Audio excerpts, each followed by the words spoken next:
Amis pilotes, bonjour. Aujourd'hui, je vais vous présenter le MIPFly One. Bon, vous me direz, encore un Vario GPS avec écran LCD. De plus, me direz-vous. Mais au premier abord, oui, on pourrait dire ça, mais au deuxième abord, vous verrez que c'est un tout autre animal. On va regarder ça tout de suite, en détail. Alors, l'appareil m'a été envoyé par René Asley de Rock the Outdoor pour que je puisse donner mon avis de pilote. Après avoir fait plusieurs vols avec l'instrument, je confirme qu'il satisfera le pilote de cross-country comme le compétiteur, avec un très bon écran, très lisible, un processeur rapide et tous les senseurs imaginables. Alors, l'appareil est livré dans une boîte en ABS thermomoulé de très bonne facture, ça a l'air très costaud. Alors, plusieurs verrouillages pour fermer et ouvrir la boîte. Une mousse insonorisante et amortissante pour empêcher les chocs durant le transport.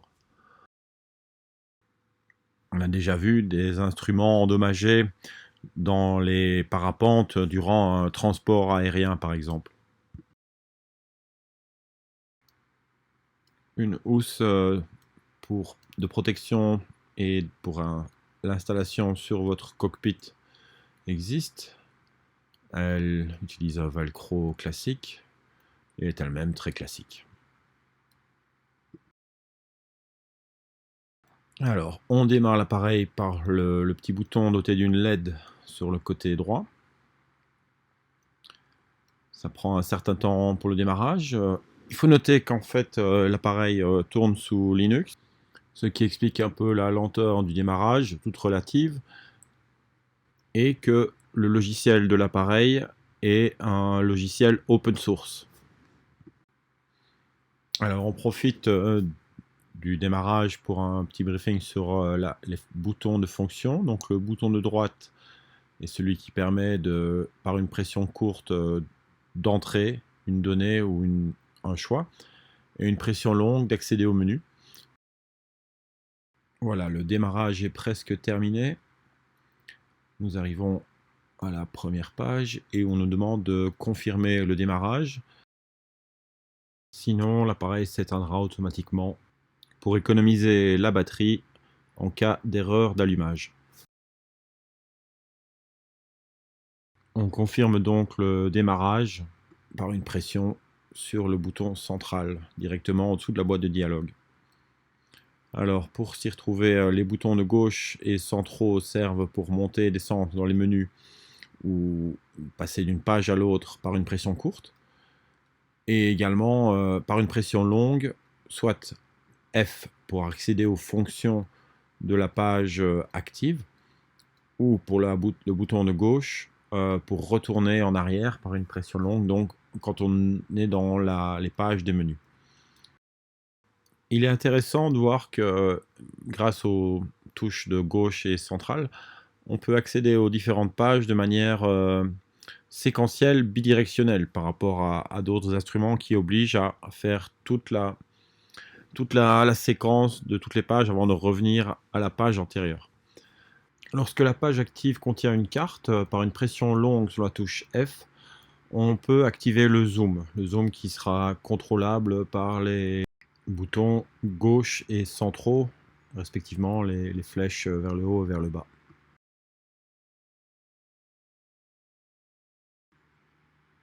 Et une pression longue sur la touche F permettra de revenir au mode normal de sélection de page.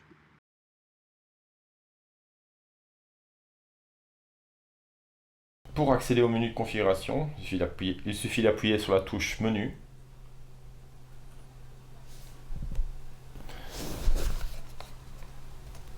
Ensuite,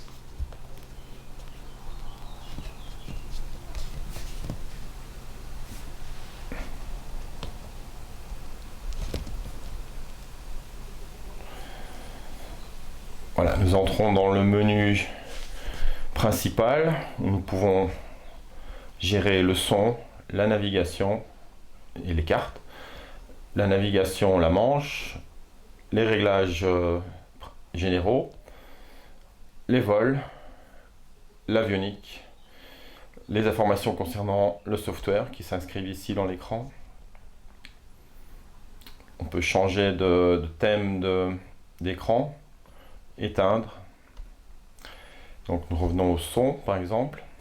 On peut changer le volume, couper le son du vario au sol.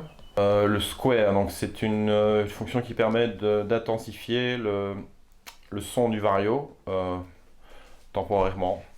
Pour par exemple, on a des thermiques qui ne sont pas assez puissants, on peut rendre l'acoustique du vario plus agréable. Sound mixer, on va aller voir ça.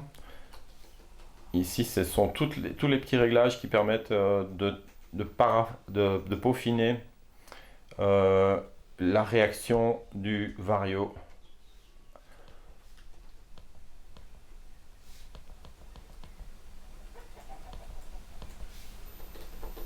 C'est assez compliqué, mais c'est plus facile de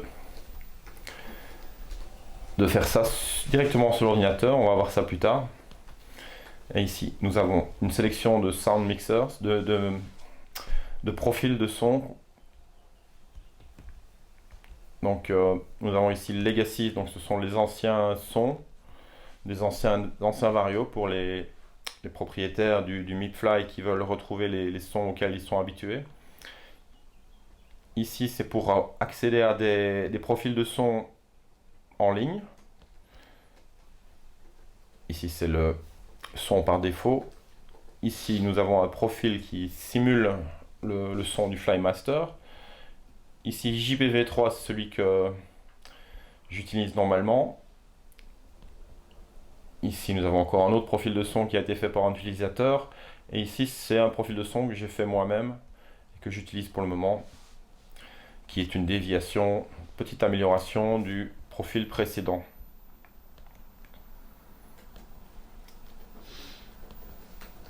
Ici de nouveau, nous avons d'autres profils de son.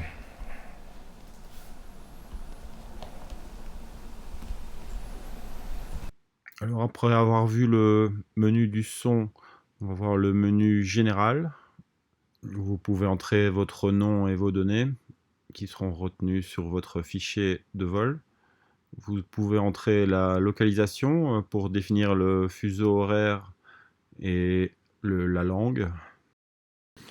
Vous pouvez toujours revenir en arrière dans les menus par une pression longue sur le bouton de gauche ou alors en sélectionnant Back ou Retour en arrière dans le menu dans lequel vous vous trouvez. Il s'agirait donc de retour si vous avez sélectionné Français, ce que vous ne manquerez pas de faire. Alors il y a encore quelques petites imprécisions au niveau des traductions, mais nul doute que René Hasley de Rock the Outdoor se chargera de modifier les fichiers, ou en tout cas de faire parvenir les traductions correctes à MIPFly. Alors pour sélectionner votre fuseau horaire, il vous suffit de choisir une ville qui est proche de votre situation, de l'endroit où vous vous trouvez. Ce sont les données qu'il faut absolument régler en premier avant de commencer à voler avec ce vario. Ça vous permettra de l'utiliser directement de façon optimale. Dans mon cas, donc, il s'agit de Bruxelles pour mon fuseau horaire.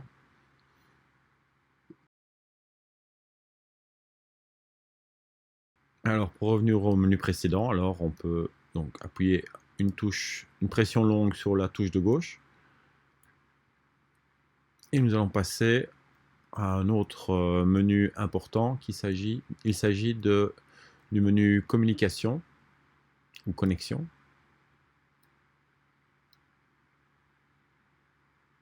Donc des pressions courtes pour se déplacer dans les menus déroulants.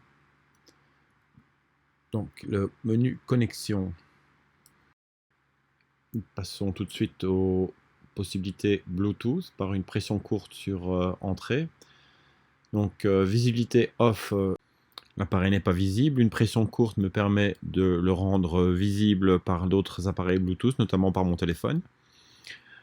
Sur mon téléphone, je vais donc aller dans le menu Bluetooth qui me permettra de me connecter avec le MIPFly. Je dois chercher le MIPFly si besoin en actualisant les différents appareils disponibles autour de moi. Je vais dans le menu MIPFly, mais pour avant cela, je dois remettre visibilité on.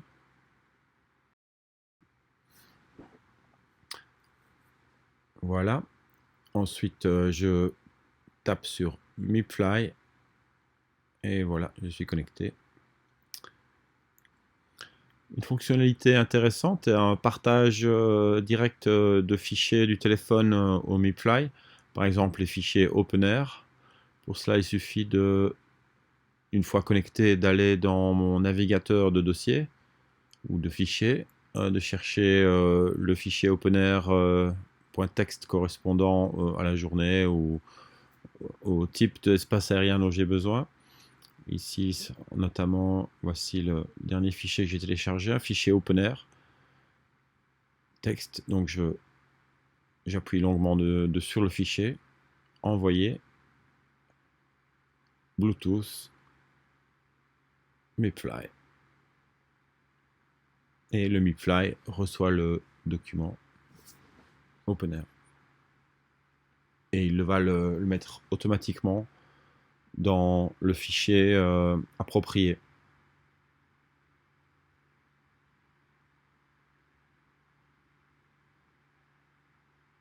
Voilà, nous avons la confirmation depuis le MIPFly.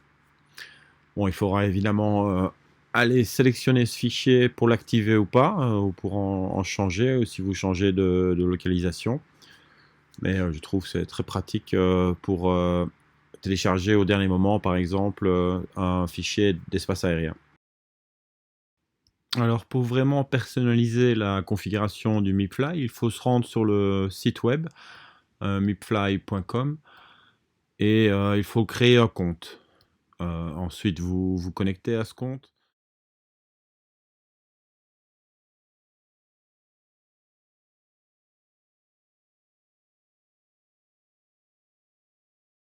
Une fois connecté, vous arrivez sur la page où vos vols sont enregistrés. Dans la barre supérieure, vous avez les différentes possibilités. Donc, vous avez le live qui permet de voir vos vols en direct, ou pour d'autres personnes de suivre vos vols en direct. Vous avez donc dans le menu de droite votre profil que vous pouvez remplir. Vous avez vos vols. Vous avez le vario sonore qui est totalement paramétrable, avec des préférences que vous pouvez enregistrer ou télécharger en fonction de ce qui est disponible sur le site. Vous devez appairer votre appareil pour pouvoir y ajouter des fichiers, des profils de son. Un code est envoyé à l'appareil que vous devez entrer dans l'appareil. Et nous entrons dans la création de page. Nous cliquons sur Device UIs. Donc c'est des interfaces utilisateurs. On peut créer une série de pages en utilisant les pages par défaut ou alors en partant d'une page blanche. Ici, je décide de modifier les pages par défaut. Alors, les pages par défaut sont déjà bien remplies. Il y a des cartes de navigation, des cartes de thermique, des cartes topographiques, toutes avec des widgets, comme on appelle ça. Donc, je peux prendre une page blanche et j'ajoute et je dimensionne les widgets comme je veux, d'une façon très intuitive. Ce sont des widgets qui sont communs, banals, je dirais, à la plupart des instruments. Nous avons des grandes et des petites fenêtres que nous pouvons remplir avec différents types d'informations sélectionnables parmi un menu. Par exemple ici, la vitesse de montée moyenne.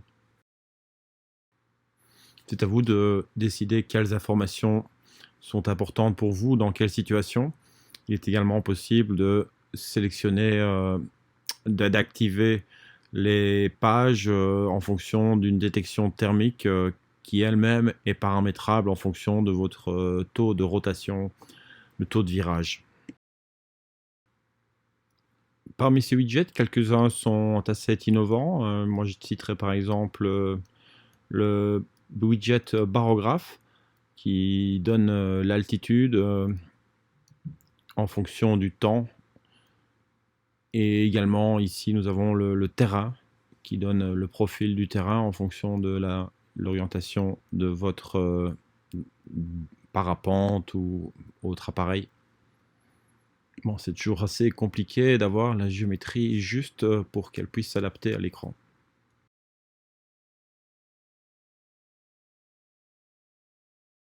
Bon, ça prend un certain temps pour s'habituer et comprendre le principe de la géométrie de l'écran, mais en général, c'est très rapide pour trouver quelque chose qui est satisfaisant.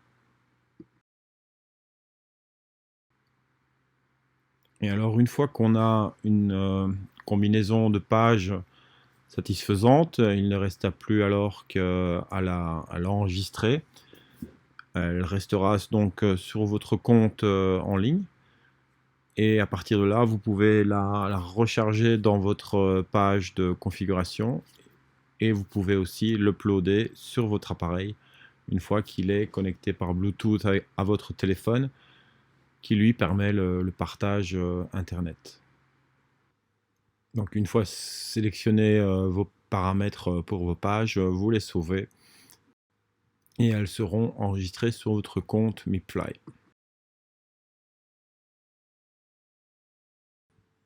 Et donc une fois vos profils sonores et vos pages configurées, vous les sauvez sur le cloud de votre compte Mipfly.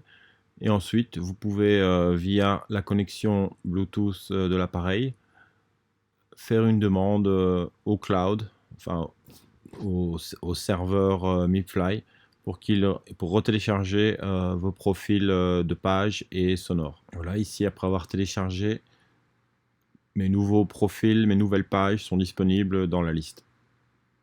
Et voilà, j'ai changé et on peut voir mes nouvelles pages.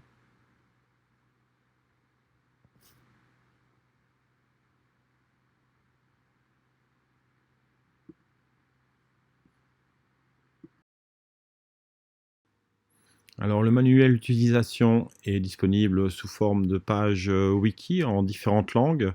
La page française est pas trop mal faite, au cas où vous ayez des problèmes.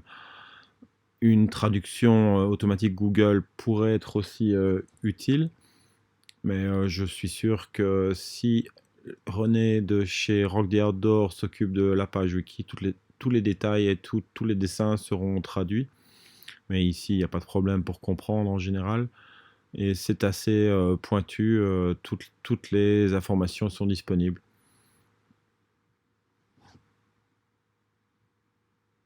Les menus sont passés en revue en détail et vous pourrez apprendre à paramétrer au plus juste votre appareil.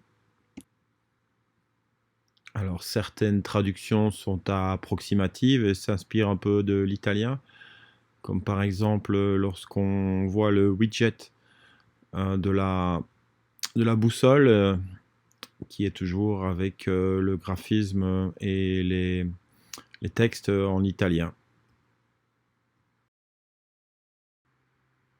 Tous les widgets sont passés en revue et la signification des chiffres qui leur sont attenants également.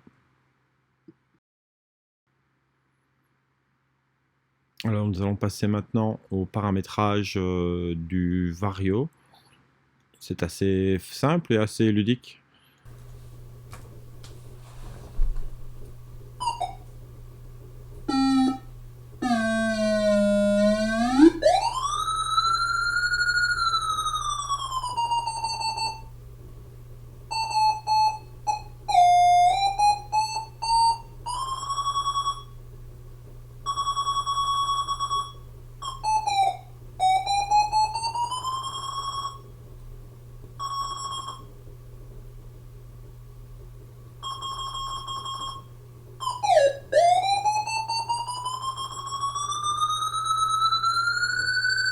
fois qu'on a trouvé un profil sonore qui convient, il suffit de répéter la procédure, on enregistre.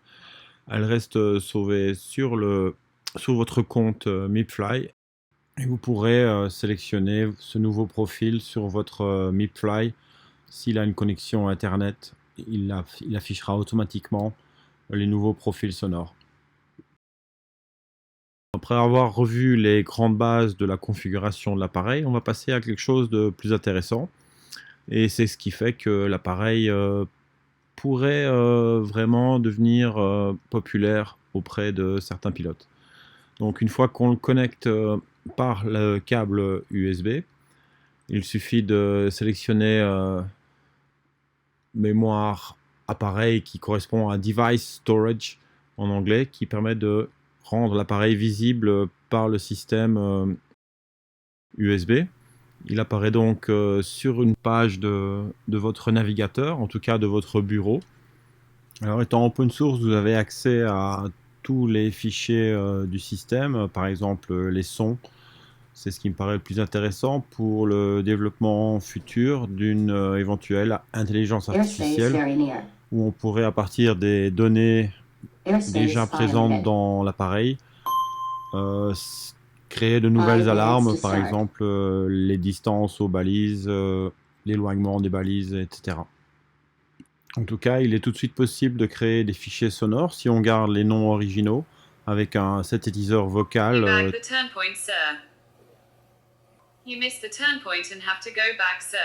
Et ici, un exemple de version française. Tu as la valise dans la poche, mon filou. Alors maintenant, quelques images et surtout du son du Vario en vol, pour vous faire une idée. À noter l'assistance au thermique, qui est une des meilleures que j'ai vues jusqu'à présent. Elle est très rapide et très claire.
Eh bien, en conclusion, qu'est-ce qu'on peut dire? Eh bien, cet instrument, il est assez sympa, il prend pas trop de place sur votre porte-instrument, il est très lisible, très bon écran LCD, un processeur rapide, tous les senseurs disponibles. Et à qui s'adresse ce Vario? Donc c'est un peu tout le monde, hein, donc le pilote de cross-country et aussi le compétiteur. En plus de ça, étant donné que le logiciel de l'appareil est en open source, si vous êtes programmateur, vous travaillez dans les technologies de l'information, vous pourrez trouver intéressant le fait que vous pouvez vous-même accéder aux librairies et aux ressources qui sont disponibles sur la carte SD de l'appareil, et vous pouvez y accéder directement sur votre ordinateur. Et vous pourrez également créer des petites routines avec des signaux sonores, vocaux, qui pourront améliorer votre sensation de vol et que vous pourrez partager avec d'autres pilotes et qui pourraient télécharger les améliorations que d'autres pilotes ont créées. Je crois que s'il y a une petite émulation, qu'il y a un petit groupe qui commence à se créer, il y aura très vite des améliorations significatives dans ce domaine. Eh bien, merci d'avoir regardé cette vidéo, à une prochaine fois, et rock the outdoors, comme on dit.